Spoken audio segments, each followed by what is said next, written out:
Hello everyone and welcome back. As you can see, different setup I guess. My bed broke. My bed frame broke. I was lying in bed a couple of days ago. Just collapsed out from under me. But we're back. We're just going to take a week off just to deal with all this shit and work out what we're doing. But something happened last night.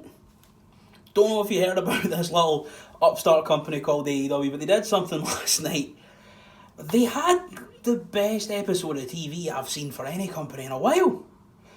It was the Winter is Coming show, the big mid stopgap. It was not a pay-per-view, it's Dynamite, but it's a lot of shit's happening. It was that, it was the stopgap, and it was great. So let's just get in it. The show opened with the Dynamite Diamond Ring Battle Royal.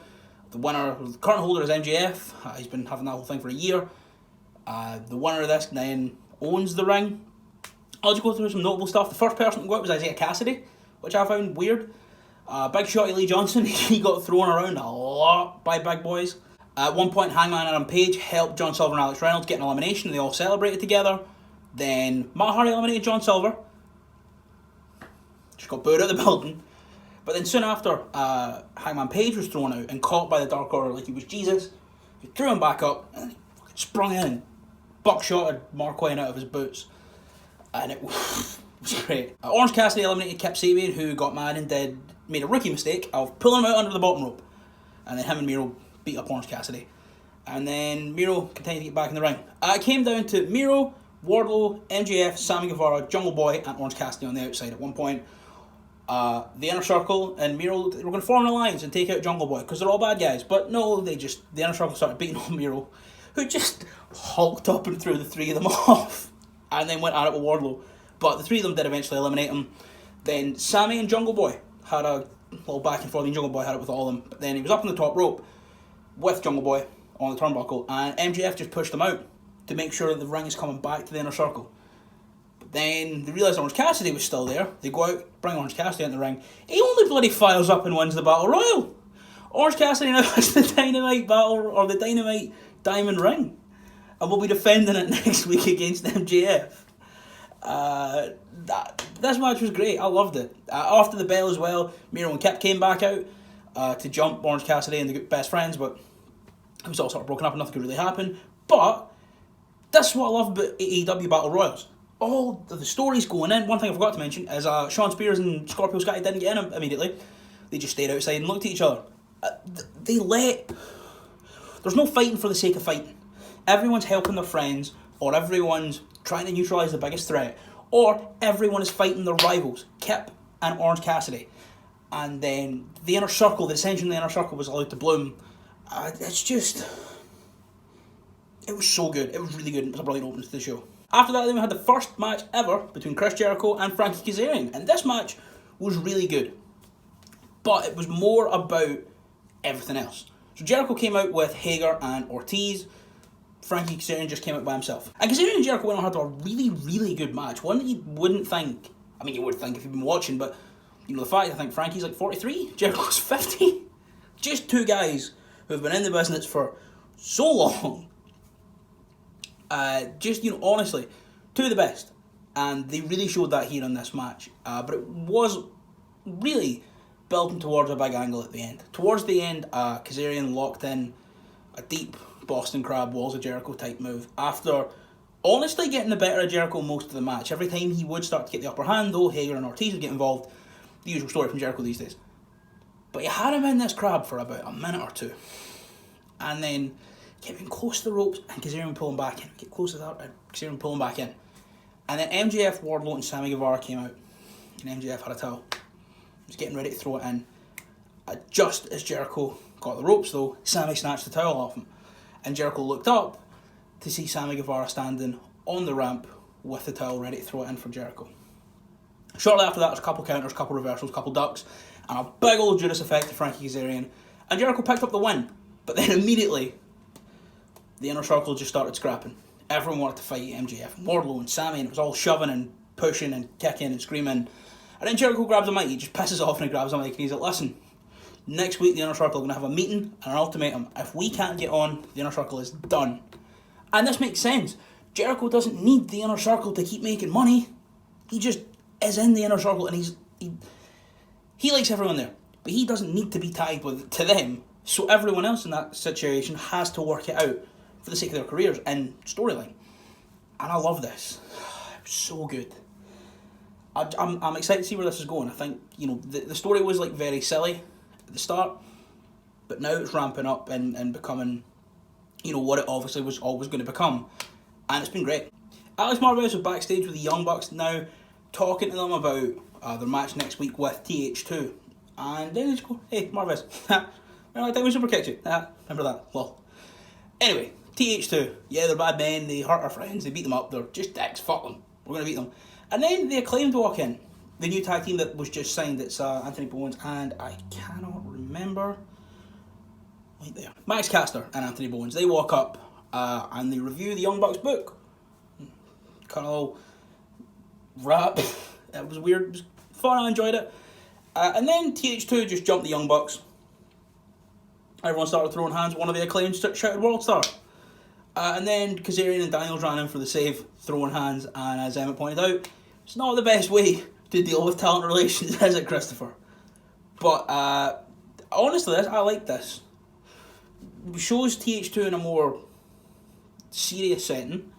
Really good way to debut the Acclaimed on Dynamite. And gets you excited for next week. Britt Baker was then taking on Layla Hirsch, who I love. I think she's great. And everyone in the arena cheered massive for Layla Hirsch when she came out. And as soon as the bell rang and they heard that she was from Moscow, there was a fucking USA champ. Because of course there was. Why would there not be? Obviously. This match was good though. This match was really fun. Went through the paces. Obviously, Britt being a lot bigger, Layla Hirsch had to really utilise her ground game in this one. And it was a really, really solid match. Britt dominated all the way through picture-in-picture at one point. Got her in the ring and grabbed her arms behind her back and put her foot to the back of her head and just kicked her and pushed her up the ropes, and it looked quite nasty. Towards the end, the pair of them were trading holds and counters and submissions. Layla Hirsch went for an armbar that Britt managed to get out of. Rebel ran a bit of a distraction, some more counters, some more holds, some back and forth, but then she was finally able to lock in lockjaw for the win. After the bell, wouldn't let it go, because she's a dirty heel, and outran Thunder Rosa for the save. And there was that big pull-apart brawl, and Jerry Springer. He's become the Jerry Springer of AEW. Jerry Lynn was out there once again breaking up a brawl. I think 3 brawls in 2 weeks he broke up. What a guy, honestly. What a guy. So Thunder Rosa ran out to further her story with Britt Baker. Layla Hirsch and Reba went at it, or Rebel went at it for a little bit. I just really hope they sign Layla Hirsch. That women's division needs bolstered. Talking of the women's division getting bolstered, there's something coming later that's just a little bit spicy. I don't know why I did that. It's very spicy. Team Taz, made up of Powerhouse Hobbs and Ricky Starks, now we're up next, taking on Cody and Darby Allin. This match, much like the Jericho and Frankie Kazarian match, was a really good match, but will be overshadowed by what happened after. Honestly, I like the main event, like a lot of matches on this card, which usually would be a bad thing, but Cody and Darby jump Team Taz before the bell and get the advantage, but Ricky Starks is able to get out the ring, run around to the heel corner on the outside. Has Darby Allin never watched wrestling? He's got big Will Hobbs over there. What's he at? Bang! Big clothesline. Darby Allin goes flying. Hobbs just throws him at the barriers and throwing him left and right, gets him back into the ring, and Team Taz do start dominating. Eventually though, Darby fires up, tags out to Cody. There's some more back and forth. At one point then, Ricky Starks goes for a crossroads, which Cody counters, rolls Ricky through, drops down to the knees, does the sort of gold dust punch thing, tags out to Darby, runs and just does a plancha onto, or just goes up and over, takes out Will Hobbs, Darby off the top, coffin drop, 3, they win the match. Immediately, Brian Cage runs out to get the heat back for Team Taz. Team Taz are in the ring. I believe it's Darby they've picked up, no, it might be Cody. They've got one of them up, they're holding them there, and Will Hobbs has the FTW World Championship, and as he's about to run and clock him with it, the lights go out. And then, spotlights come back up, and there's snow. It's snowing in Jacksonville, it's snowing in Daly's Place. And they show a little promo package, or like a Titantron video of like crows and snow and mountains and a forest and cold weather. It was Sting. It was Sting. Sting came out, just walked onto the stage, unsheathed the baseball bat and chased off Team Taz. It was amazing. It was incredible. Then he gets in the ring, squares up to Arn Anderson, squares up to Cody, and then very fucking, like, prominently squares up to Darby Allin. And I think Sting's going to be managing Darby Allin. Oh! Amazing. Incredible. I'm so happy. Then JR said after the break that Sting has signed a multi-year deal. He won't be wrestling. He's knackered. But managing Darby, backstage producing role, some of that. Also, no one knew it was happening.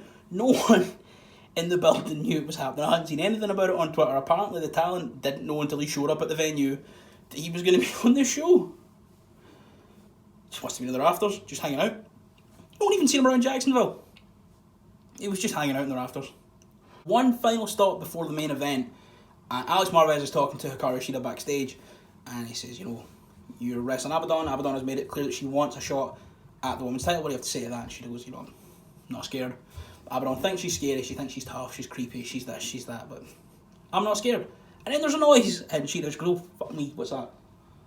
Can we start again? Can we do this one from the top? And Marvez is like, we're live, pal. And she goes, okay, well, I'm not scared, see you later, I'm not scared. And proceeds to run away. I think she's scared. And like I said, that was the final stop for the main event of... Oh no, sorry. One more pit stop. Jon Moxley was cutting a promo. And he said, 2 years ago, AEW, all of this was a dream. 2 years ago, nobody would have thought this would have happened 2 years ago. Nobody would have thought I would be where I am. But I've proved that I am the best in professional wrestling. And I'm going to do the same again tonight. And then we'll go to the commentary desk, pan over, it's bloody Impact Wrestling EVP Don Callis. What's he doing here? He's here to commentate on the match because he's known Kenny for 27 years. They're like best friends. He pretty much saw Kenny come up in the Winnipeg wrestling scene.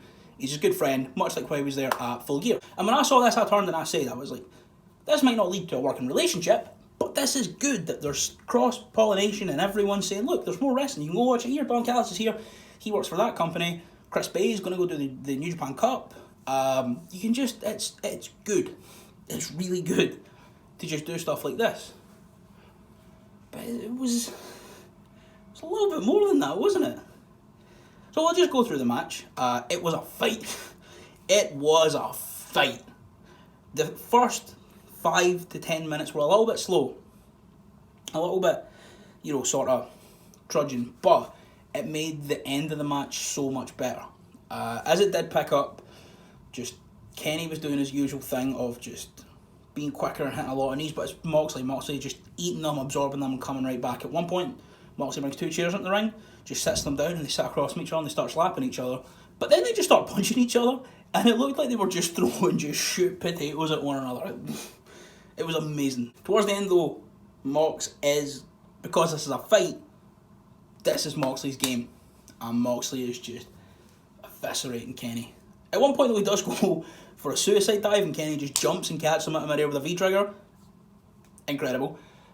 But towards the end, there's big heaters on the outside because it was, I think it was like 6 degrees Celsius in Jacksonville last night. It was very cold. But when there was like these big metal heaters at the side of the ring, and Mox hits a sort of paradigm shift into it, and Kenny's on the outside unconscious, and all the refs and Jerry Lynn and Doc Sampson and everyone, even Don Callis just abandons his headset and runs over. Mox gets back in the ring and he's like, nah, fuck this, bring him in. Brings him into the ring and just mounts him and just starts ground and pound. But Don Callis gets on the apron with a mic and he's hitting it, it's not turning on, and he's screaming at the ref, and then finally the mic turns on and he goes, he's hurt. Ref, stop, he's hurt. Mox walks over, shoves Don Callis, and then Kenny crawls over to check on his friend, and as Paul Turner's looking after him, grabs the mic. Mox turns around, bang, microphone right to the head.